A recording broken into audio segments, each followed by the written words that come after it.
Hi! Earn Your Luck is live. Check it out. It exists in the world on Amazon, present day. You can go buy it if you'd like. My table is currently filled with envelopes of people who are going to be receiving it from me to them who supported my Kickstarter campaign. So thank you to Rick Astor, Sarah Weber, Adrienne Fair, Paging Dr. Fair, Jennifer Stevens, Christelle Mansfield, and Paul Pricer. Okay, thank you all for your contribution to my Kickstarter campaign so that this book could be made manifest in the world. So I want to tell you a story about this because I don't love asking. One of the whole chapters in this book is about feeling uncomfortable with asking for what we need when we've been taught that to do so is shameful, selfish, and just that you're kind of being a little bitch if you do, right? So another thing that I like, to be fair, is hiding. And the book is talking about coming out of hiding. And I don't think that has to mean in the world. Like, I don't really care if you guys experience me coming out of hiding, but my own self that knows that, oh, I'm here. I've come out. That's the self that I hope to instigate out of hiding in my readers in the book, Earn Your Luck, a field guide for living beyond your narcissistic parents' wildest dreams. And I write this book also from the perspective of, I know my mother's, I know what she saw from the polarizing effects of a very, very, very classic sociopathic, narcissistic, sadistic abuser, to the other side, which is the incredible victim-y, constantly abused, constantly going back for the abuse, codependent. And in that dynamic, she didn't stand a chance at relating to the world normally, as far as attachment styles, as far as understanding what relationships were.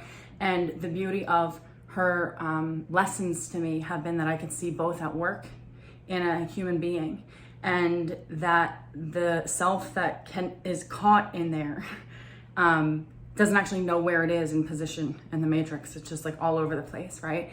And whether it's polarizing to narcissism or codependency, there is specifically, I'm talking to the person who feels affected by their narcissistic abuse.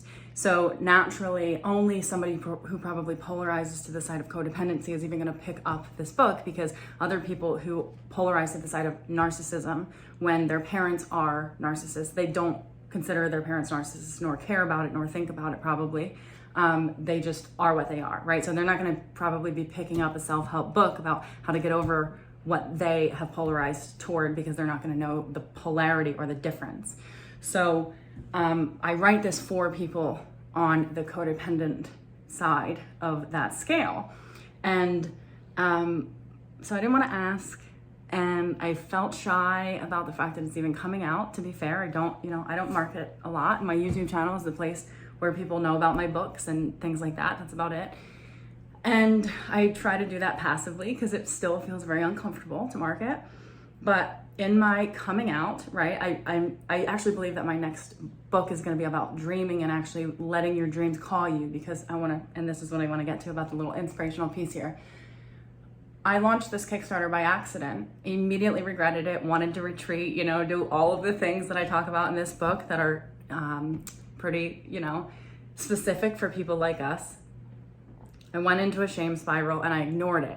I looked at it the first day and I looked at it the 16th day. And both days, at the end of the first day, I had 20 days to fulfill my goal, right, and get any of the money. And the first day, I had 20% fulfilled. I didn't look at it for 16 more days. And that morning, my work was like calling to me, like speaking to me as if, it was calling me. Like, I don't really get inspired by my own interaction to go present my work in the world. It's normally like my work is like, hello. And it was calling me, and it was like, basically give this one last stitch effort, because I had 4 days to go and I still needed over $5,000 to meet my goal to get any of the money. And I was like, okay, I'm just going to chalk it up to I'm still going to put it out there, which is a big lesson for us, right? Because we immediately want to retract and go, I'm never doing this again. I failed and I'm a failure. I don't want anybody to see this. I literally started taking my own advice that I write about in the book And I was like, you know, if I don't meet my goal, it's gonna be fine. I'll still put it out there. I'm still gonna be fine. And I'll just eat the money that I put into it, and it's totally fine, it doesn't matter. But I gave it one last stitch effort, and I put a video on YouTube. I went and worked with a client, and I came back, and an hour later, my goal had been met. So somebody by the name of Liz, who also opted for no reward. So I'm only gonna say that this person's name is Liz. I've never met her in my life. Said that Imperfectly Sane was really valuable for her, and she wanted to see this book out in the world, and there was my dream, right? It's so funny because I think a lot of people like us, we don't know how to dream, but because we weren't ever at rest or relaxed long enough to even learn how to play where you could sleep properly to dream, right? There's always a nightmare you're warding off. And in a way, I have not been somebody, and I think this is going to be my work at the next phase, who, you know, I deeply believe in the law of attraction, but I have really been a person who lets life show me who I am rather than try to establish who I am in my life. And that moment of going, holy shit, I took my own advice, and within an hour, my dream of, like, you know, having this made manifest in a way that I felt enveloped, because I don't like, you know, I'm not a huge marketer. I don't like being like, hey, you want to help me support my shit? Because like, it's like the world didn't ask for this, right? And I think a lot of us come in unwanted. And so we go, well, wait, I have to make sure that I'm wanted before I even take a step out, right? Because I don't want to be intrusive. I don't want to perpetrate it upon people and whatnot. Some people would think this is insane. They have no idea what I'm talking about. But a lot of us, when we feel unwanted, we don't want to step out and go, hey, I'm here, right? That's like, first of all, a violation to the family code, and definitely going to get you in trouble if you do. So even now, when I put out YouTubes, I'm like, when am I going to get in trouble for actually being myself? And that's a lot of what this book talks about, just being yourself anyway, right? That punishment that you're waiting for is theoretically an upper limit problem. It's a nervous system tension that is like familiar. It's a familial loyalty to the program that actually didn't serve you in the first place. And my intention is to teach people the difference between self-care from a place of actual self-care and self-love versus self-care from a place of self-hate, which I think a lot of people participate in. So Liz hooks this situation up, brings to life, is all of these people who contributed to my Kickstarter, including the people I said earlier and other people. One of the rewards was that I would name them in a video.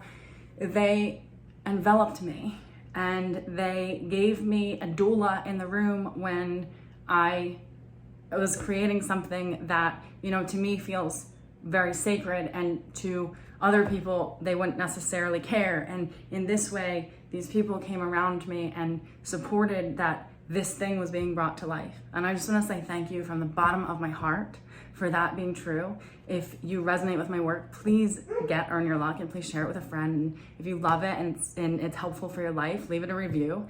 Look at me marketing. But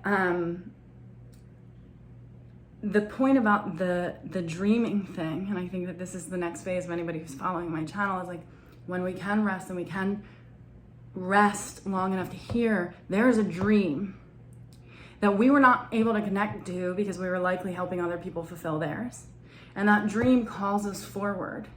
And I think that maybe our work is not visioning, like some people have visions and then they go create those visions, but it's really to just be quiet enough to hear the dream come forward. And that dream for me, I didn't have a dream of getting this book out there, fulfilling like the Kickstarter. It was just like something that I was like had to practically do. But when I went back an hour later and I saw